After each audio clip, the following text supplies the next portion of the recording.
এসো, কোনো চিন্তা নেই। আরে মদন বাবু, আপনি হঠাৎ কি মনে করে? কমলা এ হচ্ছে রানী, আর এ হচ্ছে হ্যাঁ, এরা আজ থেকে এখানেই থাকবে। গজরাজ বাবু পাঠিয়েছেন। এও কি এর সাথে থাকবে? হ্যাঁ, কারণ রানী একে ছাড়া থাকতে পারেন না। আর গজরাজ বাবু বলেছেন যে এর বিশেষ খেয়াল রাখতে। বুঝেছো তো? হ্যাঁ হ্যাঁ, বুঝতে পেরেছি। আপনি একটুও ভাববেন না। টেকো বাবু, কি বোঝালেন আপনি একে? আরে চুপ কমলা, আমি যাচ্ছি। এসো আমার সঙ্গে। এই রে, টেকো বাবু, টেকো বাবু, টেকো বাবু, আমাকে একটা কথা বলুন। আমার এখানে কোনো বিপদ নেই তো? ছি, না, নেই। তো আপনি আমার সঙ্গে থাকুন না, খুব রঙ্গ করব। চুপচাপ যাবি না দেব? ও মা, কি নিষ্ঠুর! গন্ডা টেকো।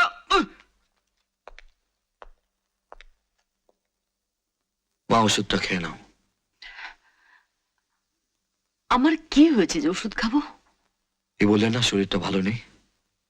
না রে, এই ওষুধে আমার কিচ্ছু হবে না।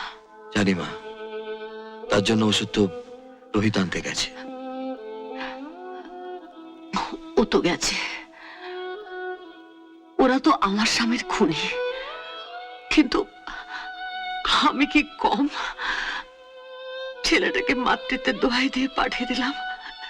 যা, খুনিকে ধরে নিয়ে আয়। নিজের ছেলেকে এমন করে দোহাই কোনো মা দেয়? তোমার ছেলে তো ভাগ্যবান, যার মা এমন হুকুম দিয়ে ছেলেকে মানুষের মতো মানুষ হবার সুযোগ দিয়েছে। রোহিতকে একলা মৃত্যুর মুখে ঠেলে দেওয়া আমার উচিত হয়নি অজয়। ও একলা কোথায় মা? তোমার আশীর্বাদ ওর সাথে আছে। শত বাধা বিপত্তি ভেঙে চুরমার হয়ে যাবে।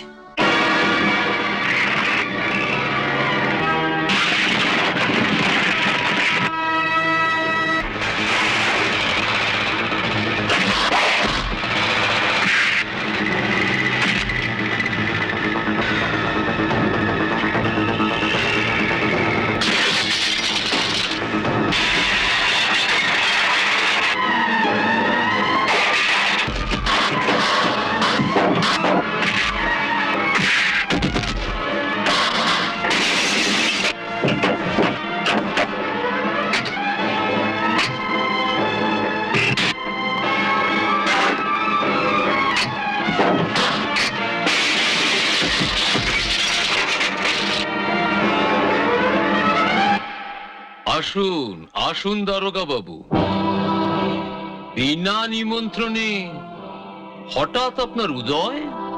উদয় অস্ত তো সূর্যের হয় চৌধুরী সাহেব। আমি তো সাধারণ মানুষ, তবে কোথাও যেতে এই পোশাক নিমন্ত্রণের অপেক্ষা রাখে না। জানি, কিন্তু আমার এখানে কিছু পোষা কুকুর আছে, আগন্তুক দেখলেই ঝাঁপিয়ে পড়ে। কুকুর থেকে আমার কোনো ভয় নেই, কেননা যত আমি মানুষ চিনছি কুকুরকে তত ভালোবাসছি। খুব ভালো কথা। তা আগমনের হেতু? কাল রাতে মাস্টার মশাইয়ের বাড়ি ট্রাক্টর দিয়ে ভাঙার চেষ্টা করা হয়েছিল। তাই নাকি? শুনে খুব মর্মাহত হলাম। ওর মধ্যে একটা ট্রাক্টর আপনার ছিল। ট্রাকটা তো যে কেউ ভাড়া দিয়ে নিয়ে যেতে পারে। আপনার এই যে কেউ যে ট্রাক্টরটা ভাড়া নিয়েছিল তার নাম আর ঠিকানা জানতে পারি কি? কে এত নাম মনে রাখে? টাকা নিয়েছি আর পকেটে রেখেছি, ব্যাস। আচ্ছা, দারোগা বাবু, মাস্টার মশাইয়ের ঘর ভাঙবে, আবার তৈরিও হয়ে যাবে। সবচেয়ে জরুরি মাস্টারের খুনিকে ধরা এবং শাস্তি দেওয়া। আমার মনে হয় এই কেসের পুলিশ ফাইলও তৈরি হয়নি। মাস্টার মশাই কেসে না ফাইল, না কোর্ট, না কাছারি, না উকিল, না মুখতার, না সাক্ষী, না সবুত।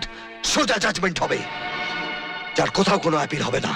অচেনা অজানা জায়গায় ওনার খুন হয়েছে। আমার মনে হয় খুনিকে খুঁজে বের করা খুব মুশকিল হবে। যে বন্দুকের ব্যারেলে চোখ রেখে আমি অপরাধীকে খুঁজছি তাতে সে ধরা পড়বেই, এবং তার মৃত্যু অনিবার্য। তার নাম ঠিকানা আমি চাই, যে কাল রাতে আপনার ট্রাক্টর ভাড়া নিয়েছিল। এখন যাচ্ছি, আবার আসবো বিনা নিমন্ত্রণে। মৃত্যুর মতো।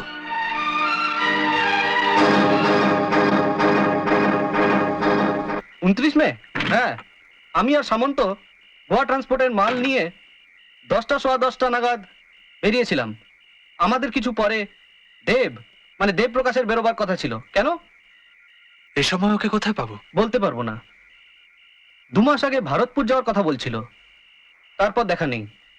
ওর হুলিয়া বলতে পারেন? হ্যাঁ, 6 ফুট লম্বা, উজ্জ্বল শ্যামবর্ণ, বড় বড় চোখ, একদম হিরোর মতো দেখতে। কি ব্যাপার বলুন তো? সে তো আমি ওকেই বলবো। Thank you.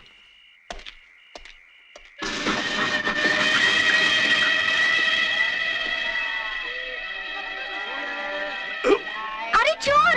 আরে আমার ব্যাগ নিয়ে পালাচ্ছে, ধরো ওকে! আরে বাপ রে, ধরো ধরো ধরো ধরো ধরো ধরো ধরো কি হচ্ছে কি? কি ব্যাপার? শুনুন শুনুন দাদারা, এ মিথ্যা বকছে। ভাই সাহেব, একে পুলিশ স্টেশন নিয়ে চলো, সেখানে মার খাবে, সবকিছু বলে দেবে। হ্যাঁ, দেখুন আপনারা ভুল বুঝছেন, এমন কোনো ব্যাপার নয়। আরে আরে আরে আরে আমার পুরো কথাটা তো শুনুন। ছেড়ো না একে, এই চোর অনেক কষ্টে আজ হাতে এসেছে। কাজল, এ কি ঠাট্টা কাজল? আপনারা ভুল করছেন। আমার নাম রোহিত, আমি একে চিনি। কাজল, এ কি রসিকতা? রসিকতা?